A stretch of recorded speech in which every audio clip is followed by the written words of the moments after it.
Don't wait up, my wife texted on Christmas Eve. Most husbands would have believed those 3 words. I almost did. But as I stood across the street with a paper cup of coffee warming my hands against the December cold, I watched her through the cafe window, smiling at a man I had never seen before. My name is Arthur Bennett. I am 68 years old, a retired high school history teacher from Ohio. And until that Christmas Eve, I believed the hardest part of growing older was learning to live with silence.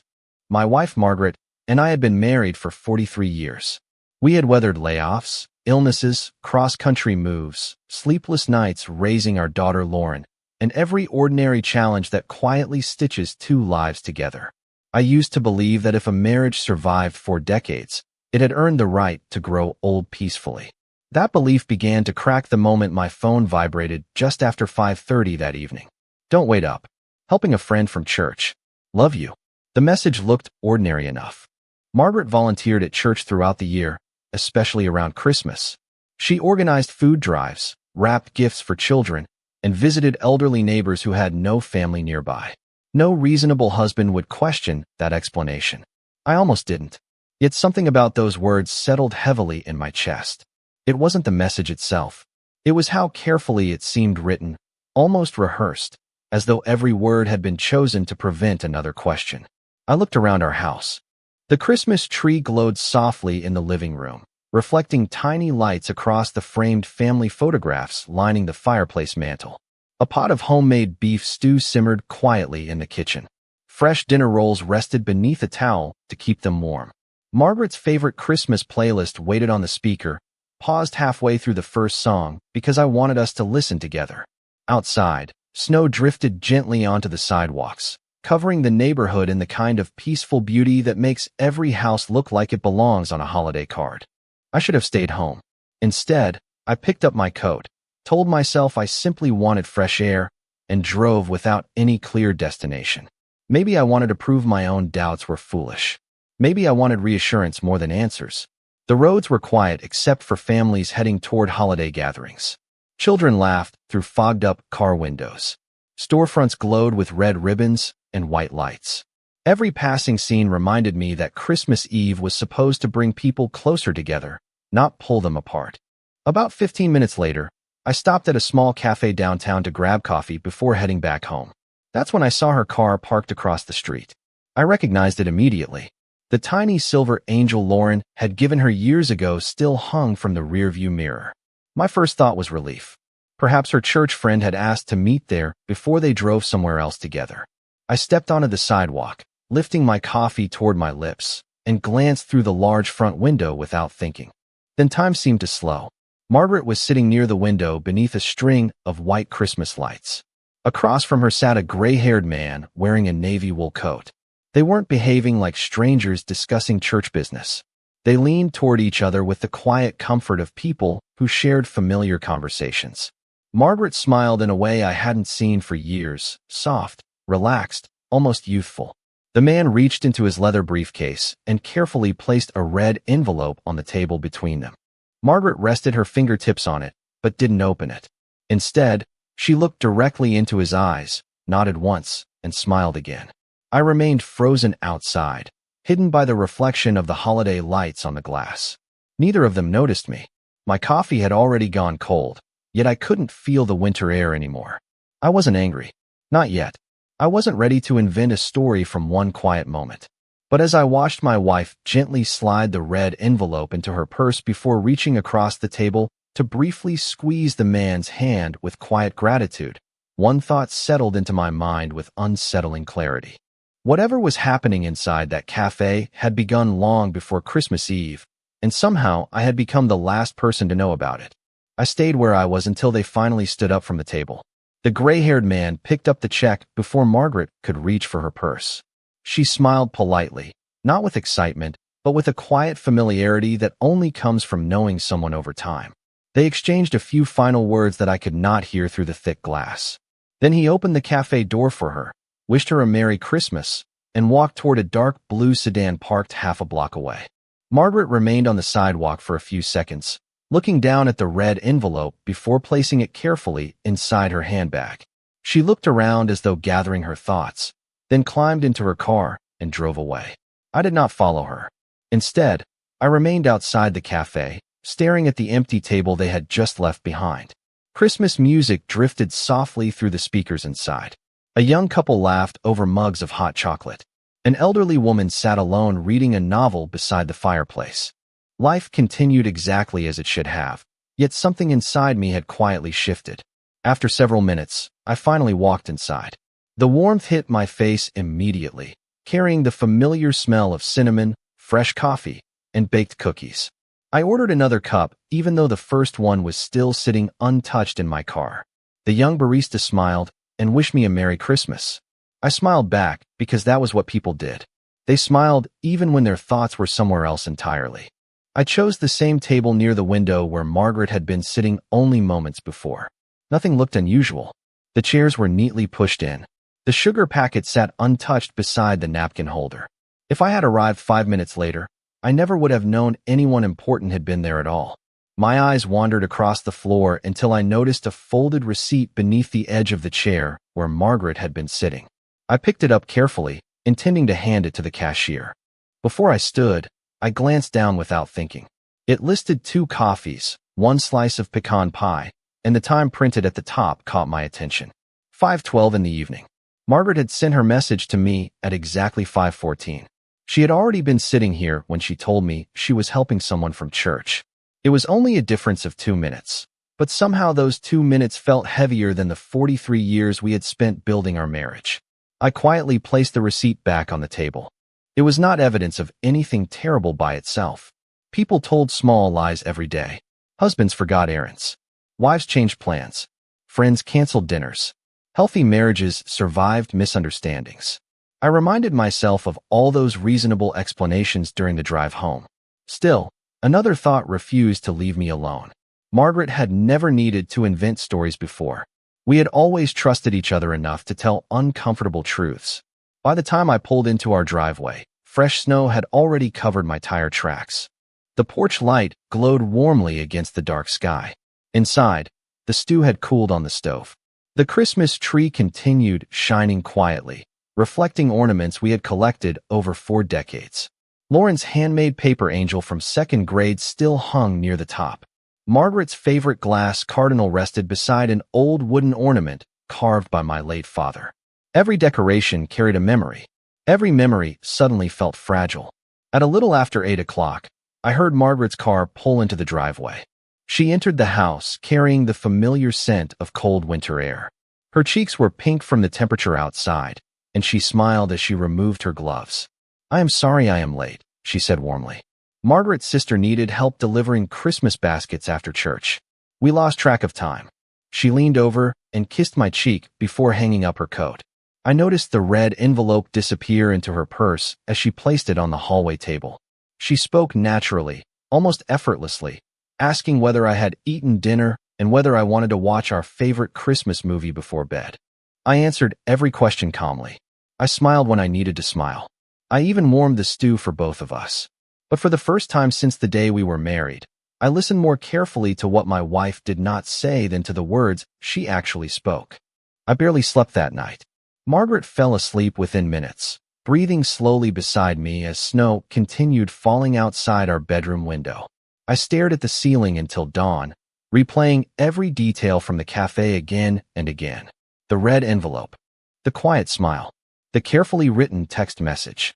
None of those things proved betrayal. Yet they refused to fit inside the life I thought we shared. Christmas morning arrived with the familiar sounds that had marked every holiday for decades. The coffee maker hummed in the kitchen. Christmas music floated softly through the house. Margaret prepared cinnamon rolls using the same recipe her mother had passed down many years earlier. If someone had walked through our front door, they would have seen an ordinary couple enjoying another peaceful Christmas together. They would have been completely wrong. During breakfast, Margaret chatted about Lauren's visit later that afternoon, the weather forecast, and the church service planned for the following evening. She laughed when I accidentally dropped a spoon on the floor. She reached across the table and squeezed my hand exactly as she had done countless times before. I smiled back because I still wanted to believe there was an explanation that would make everything reasonable again. After breakfast, she carried several wrapped presents into the living room while I quietly cleaned the kitchen. Her purse remained hanging on the same hook beside the hallway closet where she always left it. I looked toward it more than once before forcing myself to turn away. I had spent my entire career teaching young people that character was measured by the choices people made when nobody was watching. If I searched through her belongings without permission, I would become someone I no longer recognized. That realization stopped me. Trust could not be rebuilt by abandoning my own principles. Instead, I decided to pay attention. Real answers often appeared on their own when people believed nobody suspected anything. By early afternoon, Lauren arrived carrying homemade pumpkin bread and a stack of brightly wrapped gifts for us. She hugged both of us tightly and filled the house with the cheerful energy she had always brought home for the holidays. Watching Margaret laugh with our daughter made my heart ache even more. Whatever secret existed, it reached beyond one conversation inside a cafe. It touched every memory we had built as a family. While Lauren and Margaret prepared lunch together, I stepped outside to clear fresh snow from the front walkway. Halfway through shoveling, I noticed Margaret standing alone near the dining room window with her phone pressed against her ear. Her expression changed the moment she believed nobody could see her. The relaxed holiday smile disappeared. She listened carefully, nodded once, then quietly said, "Tomorrow morning will be better. He does not know anything." My grip tightened around the shovel handle. Before I could hear another word, she turned away from the window and ended the call. A few seconds later, she opened the front door with the same warm smile she had worn all morning. "Arthur, come inside before you freeze," she called. "Lunch is almost ready." I looked at her for a long moment before smiling gently and brushing the snow from my coat. She truly believed I knew nothing. I decided in that instant not to confront her, not because I was afraid of the truth, but because whatever had begun before Christmas was still unfolding. If I remained patient, the story would eventually reveal itself without my having to ask a single question. The day after Christmas moved with an unusual stillness. Lauren drove home just before noon, hugging both of us before promising to visit again for New Year's Day. Margaret stood on the porch waving until our daughter's car disappeared around the corner. Then she turned toward me with the same gentle smile she had worn throughout the holiday. If I had not seen the cafe with my own eyes or overheard her brief phone call the day before, I would have believed nothing at all had changed. Instead of asking questions, I settled into my usual routine. I carried a basket of laundry downstairs, organized a shelf in the garage that had needed attention for months, and quietly watched the rhythm of the house. Margaret seemed distracted. She checked the clock more often than usual. Twice I noticed her glance toward her purse resting on the entryway table. Shortly after 10 o'clock, she told me she needed to run a few errands before stores became crowded after the holiday weekend. Her explanation sounded ordinary, and I answered with an easy smile, telling her to drive safely. I waited until I heard the garage door close before walking into the front hallway. Her purse was gone. That alone told me she had planned the trip carefully. I stood beside the window, watching her car disappear down the street until only fresh tire tracks remained in the thin layer of snow. A younger version of myself might have started following her immediately, driven by fear and imagination. Age had taught me something different. Facts arrived more reliably than assumptions. Nearly an hour passed before the house phone rang. Very few people still called our home number, so I answered without thinking. A calm male voice asked, "May I speak with Margaret Bennett?" I replied that she was away from home. There was a brief pause before the man apologized politely. "Please let her know Charles Monroe called. She will understand." Before I could ask another question, the line disconnected. I remained standing in the kitchen, staring at the silent receiver in my hand. It was the first time I had heard the man's full name spoken aloud. Charles Monroe. The name echoed in my thoughts because it matched the face I had seen across the cafe table. He was not imaginary anymore. He was real enough to call my home. I wrote his name on a small notepad beside the telephone, then returned it to exactly the same place. When Margaret came home later that afternoon, she carried 2 shopping bags filled with wrapping paper, candles, and discounted Christmas decorations. She laughed as she explained that everything had been marked down by half. It was the sort of practical purchase she made every year. Then the telephone rang again. She answered before I could reach it. "Hello," she said warmly. The color slowly faded from her face. "Yes, I understand. Tomorrow afternoon will be fine." Her eyes met mine for only a second before she turned toward the window. "No, he does not suspect anything." She listened quietly, thanked the caller, and gently placed the receiver back on its cradle. When she turned around, her smile returned almost instantly, but it no longer reached her eyes. "Wrong number," she said with an uneasy laugh.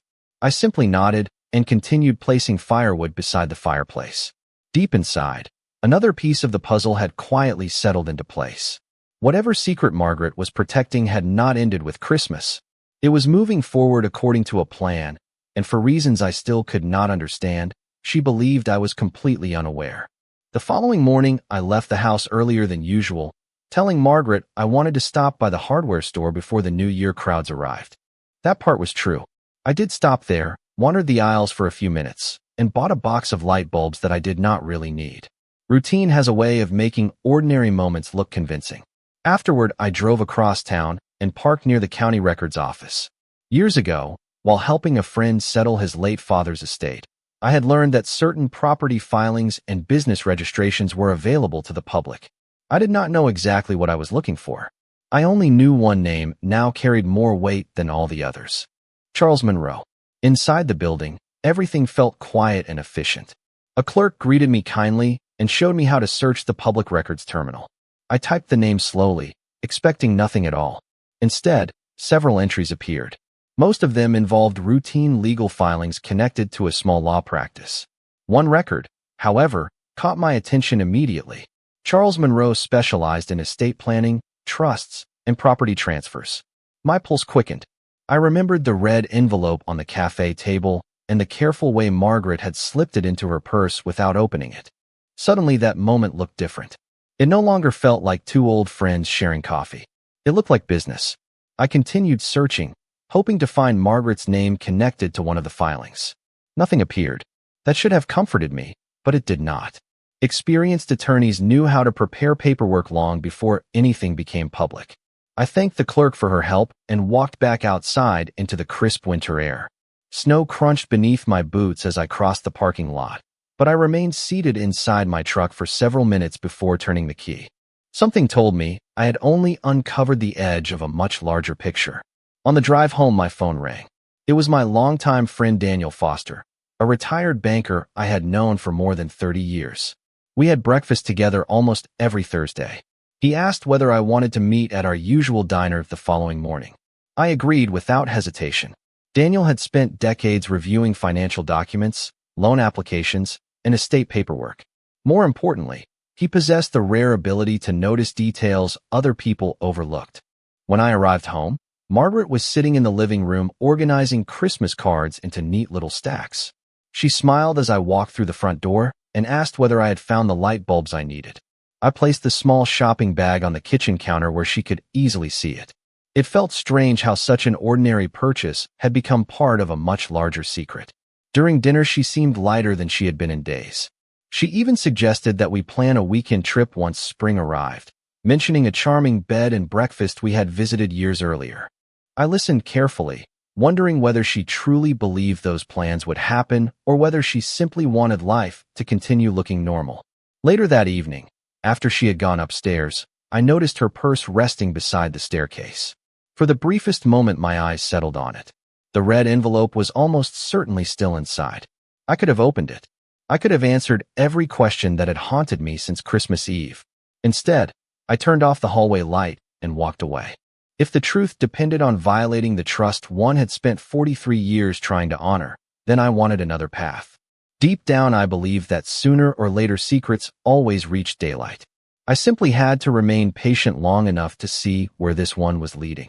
The next morning, I met Daniel at the little diner where we had shared breakfast nearly every Thursday since retirement. The waitress already knew our order before we sat down. She filled our coffee cups, smiled, and left us alone. For several minutes, we talked about ordinary things: the weather, football, the broken furnace in Daniel's basement. I almost convinced myself to leave everything unsaid. Then I quietly asked him a simple question: "Have you ever known an estate attorney named Charles Monroe?" Daniel looked up immediately. He did not answer right away. Instead, he folded his newspaper and leaned back in the booth. "I know the name," he said. "Good reputation. Handles trusts, wills, property transfers. Mostly families planning for retirement." I nodded without revealing why I had asked. Daniel studied my face for a moment before speaking again. Arthur, something tells me you are not asking out of curiosity. I stared into my coffee. For the first time since Christmas Eve, I shared the story with someone else. Not every detail, only the facts. The text message, the meeting inside the cafe, the red envelope, the telephone call. Daniel listened without interrupting. When I finished, he remained silent for several seconds. Finally, he spoke in the calm voice that had helped countless nervous customers during his years at the bank. Do not make decisions based on fear. Make them based on facts. Right now you have questions, not answers. I appreciated those words because they matched what I had been trying to tell myself all week. Daniel reached into his wallet and handed me the business card of a retired attorney named Samuel Harris. If you ever need someone to explain legal paperwork before you sign anything, call him. He is honest. He owes me a favor. I slipped the card into my coat pocket, hoping I would never need it. After breakfast, I drove home expecting another quiet afternoon. Instead, I found Margaret standing in the driveway with a worried expression. Where have you been? She asked. I called your cell phone twice. I checked my pocket and realized I had accidentally left the phone inside the truck. Breakfast with Daniel, I answered truthfully. Her shoulders relaxed almost immediately. I was afraid something had happened. She smiled, but there was a nervousness beneath it that I had never noticed before. As we walked inside together, she mentioned that she needed to leave for an appointment the following afternoon. Just some paperwork, she said casually while hanging up her coat. Nothing exciting. Those two words settled heavily in my mind. Paperwork. I remembered Charles Monroe's legal practice. I remembered the red envelope. I remembered the whispered promise that tomorrow would be better because I did not know anything. I simply nodded and asked what time she expected to be home. Probably around 3. She replied without looking directly at me. That evening, while she read a novel beside the fireplace, I quietly took Samuel Harris's business card from my pocket and placed it inside the drawer of my desk. I was still hoping I would never need to call him. Yet something inside me had changed. Until now, I had been waiting for the truth to reveal itself. For the first time, I realized the truth might appear only if I was willing to take one careful step toward it. And whatever Margaret planned to sign the following afternoon might finally explain why a single red envelope had entered our lives just days before Christmas. Margaret left the house shortly after 1 o'clock the following afternoon, dressed more formally than she usually was for an ordinary errand. She paused at the front door, smiled, and reminded me not to forget that Lauren planned to call us that evening. Her voice sounded calm, almost cheerful. I wished her a pleasant afternoon and watched through the living room window as her car disappeared around the corner. I waited another 10 minutes before picking up my keys. My intention was not to chase her through town or confront her without understanding what was happening. I only wanted answers that were grounded in facts instead of imagination. Keeping several cars between us, I followed at a comfortable distance until she turned into a professional office complex on the east side of town. She parked near the entrance of a brick building with neatly trimmed hedges and a polished brass directory beside the front doors. From where I sat, I could clearly read one of the names listed on the sign. Charles Monroe, attorney at law. My hands tightened slightly on the steering wheel, not from anger, but from the strange feeling that weeks of uncertainty had suddenly become real. Margaret stepped out of her car carrying the same handbag that had held the red envelope. She walked inside without hesitation. I remained where I was. Every instinct urged me to walk through those doors and demand an explanation, but another voice reminded me that I still knew almost nothing. Seeing someone enter a lawyer's office was not proof of wrongdoing. People met with attorneys for dozens of ordinary reasons every day. I took a slow breath and stayed in my truck. Nearly 45 minutes passed before the front door opened again. Margaret emerged first. A moment later, Charles Monroe walked beside her, holding a slim leather folder. They spoke for less than a minute. He handed the folder to her, wished her a pleasant afternoon, and returned inside. There was no embrace, no secretive gesture, nothing that suggested romance.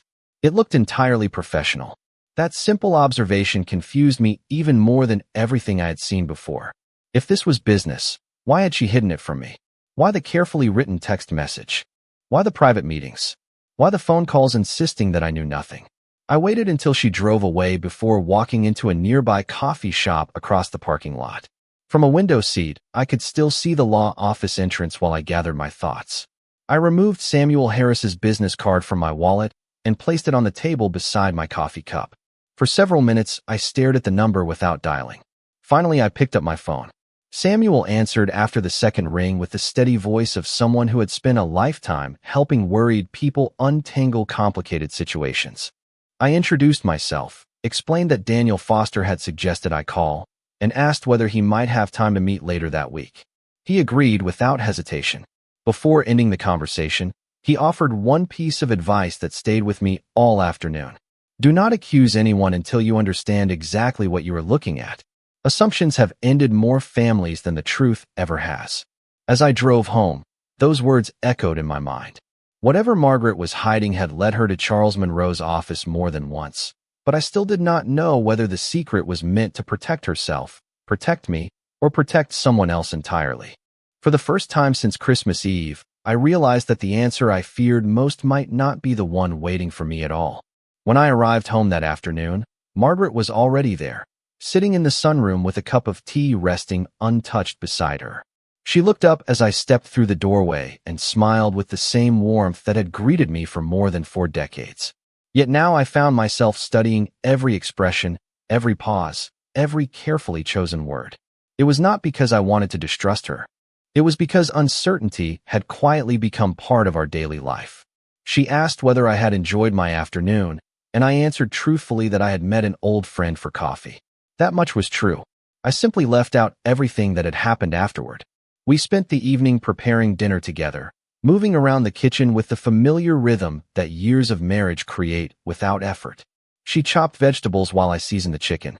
She reached for plates before I needed to ask. We spoke about Lauren's upcoming visit and laughed over an old family photograph we had found while putting away Christmas decorations. Anyone watching us would have seen nothing unusual. Yet beneath those ordinary moments, I sensed both of us carrying conversations that remained unspoken. Later that night, after the dishes had been washed and the lights dimmed, Margaret surprised me by placing a small wooden box on the coffee table. It was one we had not opened in years. Inside were letters we had exchanged while I was away during a summer teaching program shortly after we were married. She smiled softly as she unfolded one of the pages, reading a few lines aloud before quietly setting it back inside the box. "We have lived through so much together," she said. "Sometimes I think people forget how many seasons a marriage must survive." Her words were sincere, and for a brief moment I questioned everything I believed I had seen. Perhaps there really was an explanation waiting just beyond my reach. Perhaps I had allowed suspicion to grow larger than reality. Before going to bed, Margaret carried the wooden box upstairs instead of returning it to the bookshelf. That small decision stayed with me. She was thinking about our past, just as I was. The next morning my phone rang shortly after 9 o'clock. Samuel Harris confirmed that he could meet me that afternoon. His office was only a few miles away, and he encouraged me to bring nothing except my questions. When I arrived, he welcomed me with quiet professionalism and listened carefully as I described the events of the previous week. He did not interrupt. He did not speculate. When I finished, he folded his hands and spoke gently. "Arthur, everything you have described suggests that legal matters may be involved, but nothing you have told me proves dishonesty. Before you reach any conclusion, ask yourself one question. Has your wife ever given you a reason during 43 years of marriage to believe she would intentionally harm you?" I answered honestly, "No, never." Samuel nodded.